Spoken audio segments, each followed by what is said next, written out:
bafouillés concernant tous les domaines de la vie du pays. Le magazine Humura Burundi est diffusé sur le web via le site de la RPA www.rpa.bi. Humura Burundi.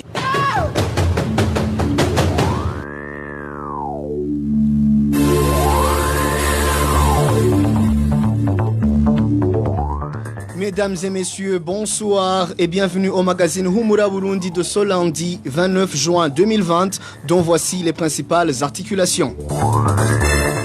Un nouveau gouvernement des durs a été mis en place au Burundi. De plus, cette équipe gouvernementale est politiquement monocolore. Vous allez le suivre dans cette édition. La République unie de Tanzanie appelle les réfugiés burundais à rentrer au Bercail. Ce pays voisin du Burundi estime que ces exilés n'ont plus de raison de rester sur son territoire. Un climat malsain règne au sein des fidèles de l'église adventiste de Nega suite à une course à la direction de la dite église. Tout de suite, le développement des titres avec Trésor Nyongabo à la présentation, ingénieur Egide Mwemero à la manette.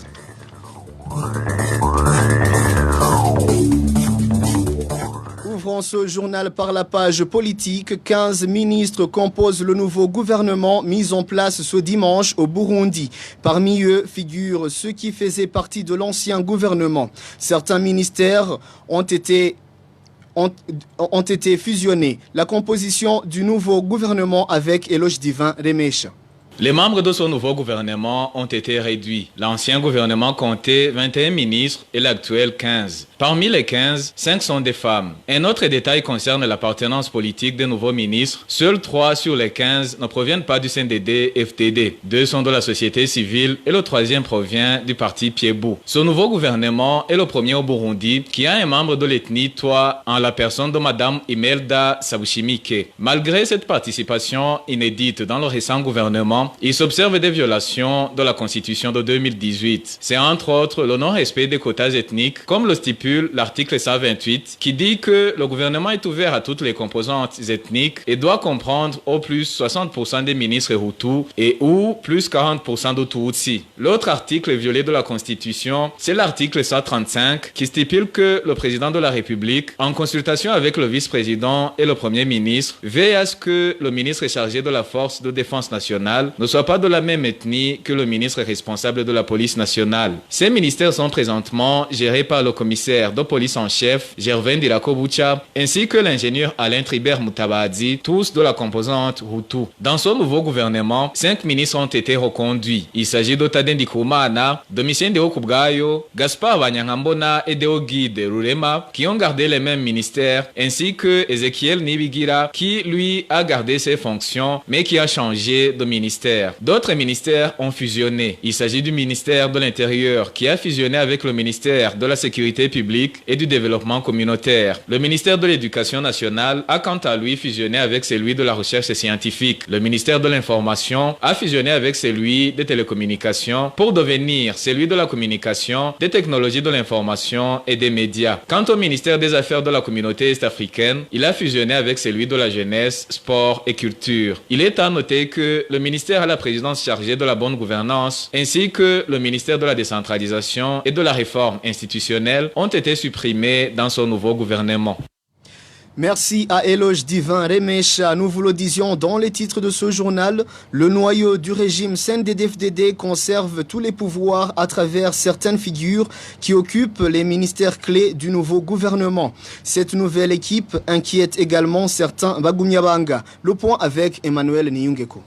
L'annonce de nouveaux membres du gouvernement post-Nkurunziza sonne la fin des illusions tant dans le camp des réformateurs au CNDD-FDD que dans les milieux externes du parti. D'après certains cadres du CNDD-FDD qui se sont confiés à la rédaction de la RPA, un climat malsain règne au sein du camp présidentiel, c'est-à-dire les principaux soutiens de la candidature de l'actuel président Evariste Ndayishimiye. D'après ces sources, la nomination du commissaire de police général Alain Guillaume Bunyoni au poste du premier ministre est impardonnable, voire une trahison envers tous les réformateurs militants militants au sein du CNDD-FDD. Ces derniers avaient espéré donner à Ndayishimiye une occasion de redorer l'image du Burundi et de le remettre dans le concert des nations. Un espoir qui vient d'être complètement anéanti selon nos sources. Cela se remarque à travers l'attribution des ministères clés aux personnalités contestées et controversées comme l'actuel Premier ministre et le ministre de l'Intérieur et de la Sécurité publique accusés de graves violations des droits de l'homme et sous sanctions internationales. La nomination des officiers supérieurs Alain Guillaume Bunyoni et Gervais Ndirakobucha alias Ndakugarika aurait même créé une fracture au sein des sympathisants de Ndayishimiye. Parmi eux, le commissaire de police Gabriel Nizigama alias Tibia et le lieutenant général Prime Nyongabo qui avait pourtant tenu bec et ongle l'actuel président. L'actuel chef de cabinet civil du président Gabriel Nizigama, surnommé Tibia, aurait même décliné l'offre d'entrée au gouvernement. Les mêmes sources indiquent que le premier ministre Bunyoni avait souhaité le remplacement du lieutenant général Prime Nyongabo à la tête de l'état-major général de l'armée. Dans l'avis de nos sources, la nomination des durs comme Alain Guillaume Bunyoni et Gervais Ndirakobucha d'Indakugarika pourrait avoir été imposée au nouveau président par d'autres milliers d'influents. Ces sources évoquent une probable intervention étrangère. En outre, les réformateurs au sein du régime craignent une militarisation excessive de l'administration d'Ndayishimiye. Dans le même sens, l'attribution du ministère de la Jeunesse à l'ancien patron de la milice Imbonerakure, Ezekiel Nibigira, inquiète également certains Bagumyabanga. Au chapitre des rapports de force, le Premier ministre pourrait avoir une mainmise sur l'intérieur et la sécurité publique, tandis que le président pourra compter sur la défense désormais entre les mains d'un civil, ancien gouverneur de la province Kirundo, Alain Tribert Mutabazi, promis par le colonel Anastase Manirambona, originaire de la province Kirundo et bras droit du président Ndayishimiye. La mésentente et le bras de fer qui ont précédé la mise en place de l'actuel gouvernement n'assurent pas un lendemain meilleur à l'administration Ndayishimiye, concluent nos sources.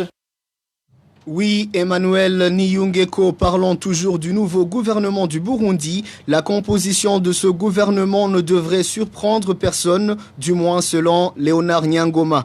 Pour ce président du parti CNDD, le parti CNDD-FDD vient juste de rendre effectif ses plans de faire du Burundi un pays monopartite. Léonard Nyangoma, président du parti CNDD.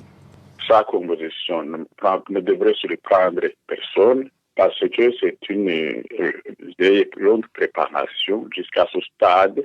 C'est ça peut-être, c'est cela que peut-être les gens ne peuvent pas facilement constater. Nous avons un gouvernement monolithique d'un parti unique au pouvoir. Alors, pour préciser la composition du gouvernement, il faut voir comment il a été mis en place. Et sa mise en place a été précédée par un hold-up électoral, une fraude massive électorale. Vous savez que le président en place aujourd'hui, il a été beaucoup plus désigné qu'élu. Donc, il aime parfois le dire que le pouvoir émane n'émane pas du peuple. Donc, c'est comme s'il n'avait pas été élu par le peuple burundais. Actuellement, ils ont une majorité de 100% pratiquement dans toutes les institutions de l'État, depuis les conseillers communaux, l'Assemblée nationale, le Sénat. Donc, ils peuvent vraiment faire tout ce qu'ils veulent. Ils pourraient faire du bien, mais ça m'étonnerait. Dans la mesure que le nouveau président a nié même l'existence de l'opposition, il n'accepte pas donc d'être contredit, il n'accepte pas un débat contradictoire. Donc, ce gouvernement est le résultat de tout un processus depuis 2005. C'était Léonard Nyangoma, président du parti CNDD. La nouvelle équipe gouvernementale suscite indignation et inquiétude dans les milieux internationaux, surtout au sein des organisations de défense des droits de l'homme. Selon Karina Tertsakian, qui travaille depuis longtemps sur le Burundi, certaines figures du nouveau gouvernement montrent que c'est l'aile dure du régime qui prédomine. La composition du nouveau gouvernement au Burundi n'inspire pas du tout la confiance en termes de respect pour les droits humains. Nous avions espéré que le nouveau président, Evariste Ndayishimiye, saisirait cette occasion pour tourner la page sur la crise des 5 dernières années. en restaurant le respect pour les droits humains et une justice indépendante, comme il avait promis de le faire. Mais malheureusement, les nouvelles nominations semblent indiquer le contraire. On retrouve les noms de certaines figures qui ont participé à de très graves violations des droits humains, notamment Gervais Ndirakobucha, le nouveau ministre de l'Intérieur et de la Sécurité publique, dont le surnom d'Akugarika, ce qui veut dire « je vais te tuer », nous donne déjà une idée de son triste passé. De même, la nomination d'Alain-Guillaume Bunyoni comme Premier ministre donne un signal clair que l'aile dure du parti au pouvoir risque de dominer le nouveau gouvernement. Et tous les deux, d'ailleurs, sont sous sanction internationale.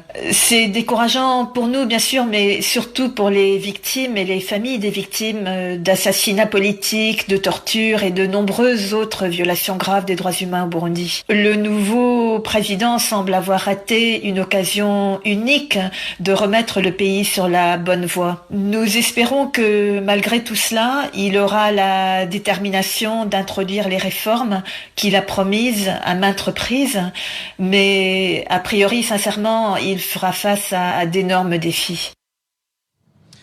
Karina Tertsakian, parlons toujours politique. La modernisation des cartes d'identité et des titres fonciers sont parmi les chantiers laissés par le gouvernement remplacé.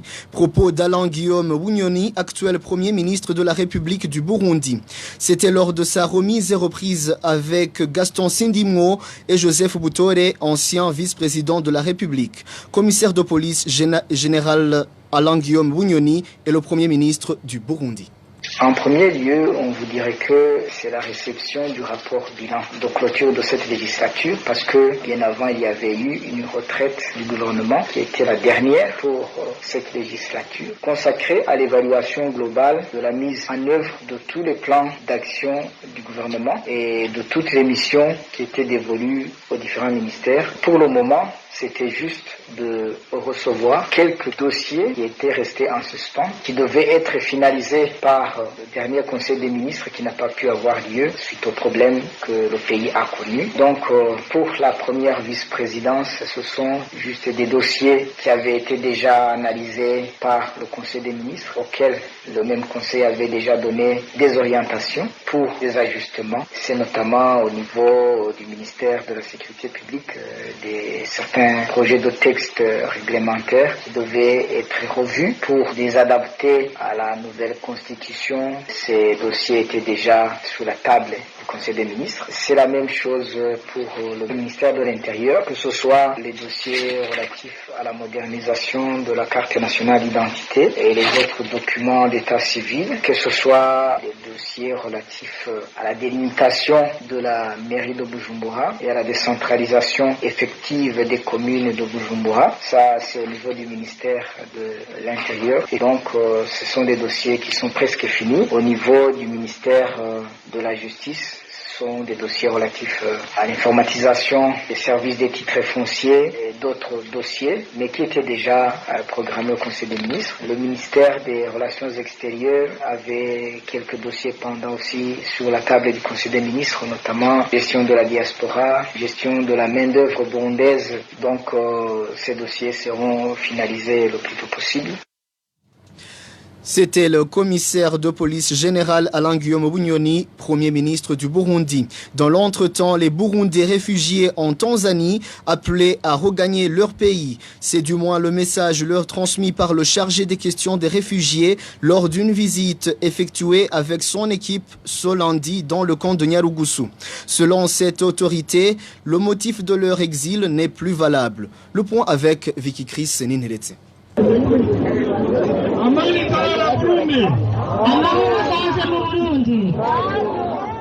Nous sommes au camp des réfugiés de Nyarugusu, situé en Tanzanie. Ici, le chargé des questions des réfugiés s'entretenait avec ces réfugiés. Après les salutations d'usage, le chargé des questions juridiques et de la réinstallation des réfugiés leur a fait savoir qu'il est temps de regagner leur patrie, arguant que le Burundi avait recouvré la paix et la sécurité. Ici, le chargé des questions juridiques et de la réinstallation des réfugiés dit « Nous savons tous très bien que les élections du 20 mai se sont bien déroulées et nombreux parmi vous en êtes témoins. Je tiens à préciser que la cause de votre exil n'a plus raison d'être. En Tanzanie, la loi dit que si la cause qui a poussé un réfugié à fuir n'est plus, les réfugiés doivent impérativement rentrer. De son côté, le chargé des questions des réfugiés en Tanzanie a tenu à préciser que la demande de rapatrier les réfugiés burundais exilés sur le sol tanzanien a été formulée par l'actuel gouvernement. Une demande à laquelle ce pays d'accueil compte satisfaire. Il dit, le pouvoir en place a formulé son envie de voir tous les Burundais retourner au pays car les conflits inter-burundais doivent être résolus par les Burundais eux-mêmes car les linges sales se lavent en famille. Et le dialogue doit se faire à l'intérieur et non à l'extérieur du Burundi. Cette visite des autorités tanzaniennes au camp de Nyarugusu a été effectuée l'après-midi de ce lundi. Vicky Chris Ninheretse, le rapprochement de la Tanzanie au Burundi s'explique par la convoitise. Pour Jean Bosco Ndaikenguru, qui est ancien consul du Burundi dans la province de Kigoma en Tanzanie, cette dernière tisse des relations avec le Burundi, premièrement pour des intérêts géostratégiques, estime Jean Bosco Ndaikenguru. Je vois du côté de la Tanzanie, principalement de la Tanzanie, les intérêts d'ordre politique, géostratégique, ainsi que les intérêts d'ordre économique qui font que la Tanzanie s'approche de plus en plus, même avec force, avec le gouvernement de Gitega. Pour ce qui est des intérêts géopolitiques et géostratégiques, que la Tanzanie de feu Julius Kambarage Nyerere a été toujours très puissante dans la sous-région et en Afrique. Il a été, sur le plan diplomatique, un pays qui est très respecté. Et cela n'a pas duré longtemps, puisque à la fin de la guerre froide, d'autres puissances sont développées en Afrique subsaharienne, dans la sous-région et même en Afrique australe. Et qu'aujourd'hui, alors, la Tanzanie précise qu'elle va tout faire pour amener le Burundi au sein de la SADC. C'est pour que la Tanzanie puisse se positionner mieux au sein de la SADC. Et ici, je fais remarquer que au niveau des intérêts géostratégiques, on ne peut pas être fort au sein de la SADC si on n'a pas de mot à dire sur la RDC. Or, la Tanzanie a une frontière avec la RDC qui est construite dans le lac Tanganyika. Au moment où le Burundi a non seulement un aéroport près de la RDC, mais c'est facile à partir du Burundi d'accéder en RDC. Donc si la Tanzanie a sous ses plumes le Burundi, elle devient très stratégique, elle devient très concurrente, et elle devient très puissante. Donc voilà, au niveau du positionnement stratégique, les intérêts qu'a plutôt la Tanzanie à se rapprocher du Burundi. Ce rapprochement de la République unie de Tanzanie au Burundi est également d'ordre économique. Suivez encore une fois Jean Bosco Ndaikenguru. L'autre volet, c'est le volet économique, les intérêts économiques. Pour la Tanzanie, je vous rappelle que le nickel de Musongati au Burundi, c'est une très grande quantité, plus de 3 millions de tonnes. Et en Tanzanie, on dit que ce nickel a même des ramifications en Tanzanie. Donc la Tanzanie a besoin du Burundi. Puis les eaux du lac Tanganyika, vous savez, le Burundi et la Tanzanie ont la moitié des eaux du lac Tanganyika. Je rappelle aussi qu'il est dit que le pétrole qui est dans le lac Tanganyika a des sources au Burundi et la Tanzanie a une grande quantité d'eau au niveau du lac Tanganyika. Donc la Tanzanie doit suivre ses intérêts au Burundi, puisque le lac Tanganyika regorge de beaucoup de quantités de pétrole, mais qui origine au Burundi. Donc, ça c'est principalement pour moi, je dis bien pour moi, c'est ce que je vois ce qui devrait intéresser sur le plan économique la Tanzanie. C'était l'analyse de Jean Bosco Ndaikenguru, qui est ancien consul du Burundi dans la province de Kigoma. Une courte pause et parlons sécurité. Retrouvez les différentes productions de la RPA sur Facebook, YouTube, Twitter et sur www.rpa.bi.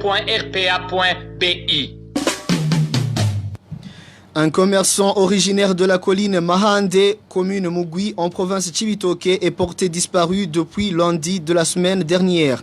Ses proches indiquent qu'il a quitté la maison très tôt le matin du 22 juin au chef-lieu de la province Chibitoke, où il avait passé la nuit pour se rendre à la 10e avenue de la même ville pour acheter des pagnes et il n'est jamais rentré. Le point avec de Shimagidze.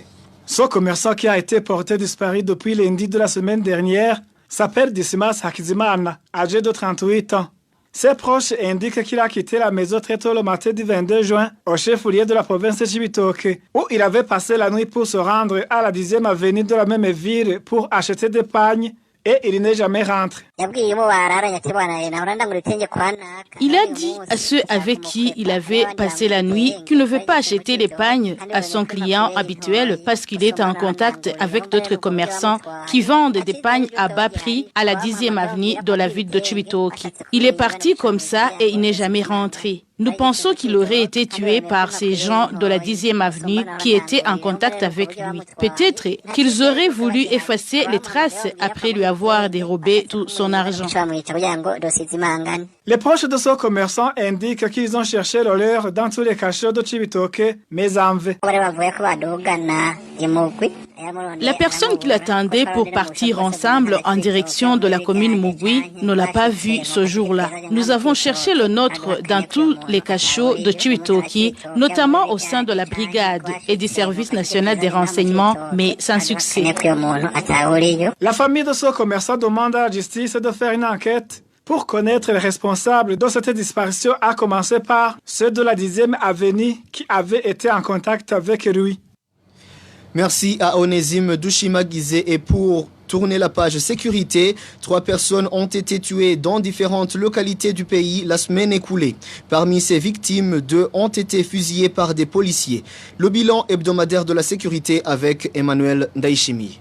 Un élève connu sous le nom de Méthode Nzeimana a été fusillé lundi dernier par un policier sur la colline Burarana, commune et province Bururi. La victime a été tuée quand il est rentré à la maison. Elle venait faire des révisions des cours avec ses camarades. Le même jour, un militaire d'Ino de Nazer Mfayo Kurera a été tué par un policier d'Ino de Diomède Irinou Chobozi à la 9e avenue en commune Rugombo, province Chibitoke. La victime demandait aux policiers pourquoi ils étaient en train de malmener des innocents. L'auteur du crime et ses compagnons ont été arrêtés. La dernière victime documentée par la RPA résidait au chef-lieu de la province Kirundo. C'est une femme d'Ino de Chantare Mukagwego, âgée de 32 ans. Elle a été retrouvée morte au quartier Kavogero du chef-lieu de la province Kirundo, indique que la victime aurait été violée avant d'être étranglée.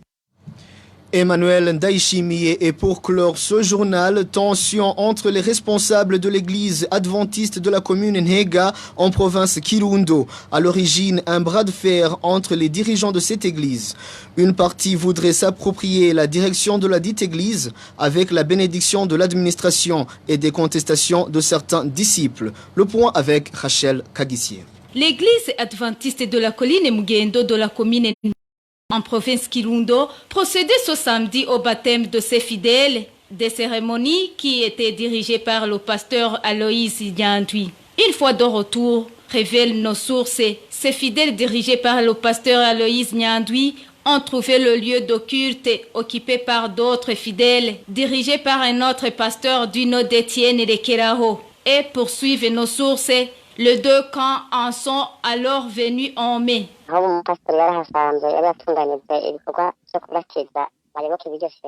pasteur en place avait organisé des cérémonies de baptême des fidèles de cette église. Puis le camp de cette même église, soutenu par le ministère de l'Intérieur, est venu et a profité de l'absence des premiers occupants pour investir les lieux. Les 2 camps se sont séparés et le désordre s'est installé.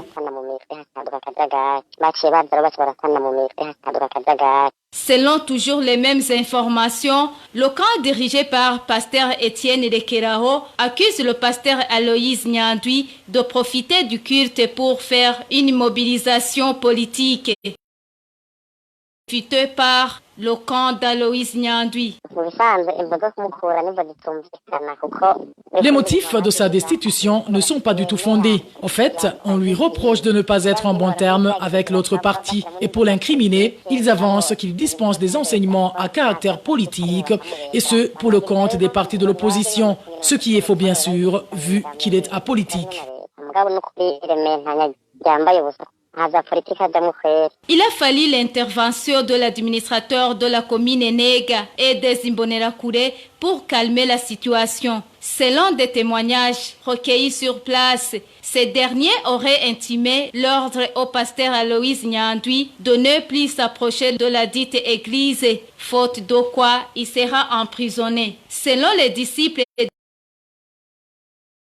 serait soupçonné d'appartenir au parti CNL. Contacté à propos, Philippe Ngabonziza, à la commune Nega, s'est réservé à tout commentaire. Merci à Rachel Kagissier pour ce reportage et c'est par ici, chers auditeurs de la RPA, que nous bouclons ce journal. Merci de nous avoir prêté une attentive.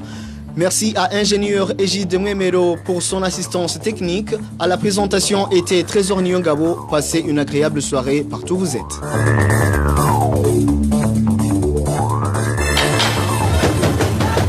C'était le magazine Humura Burundi.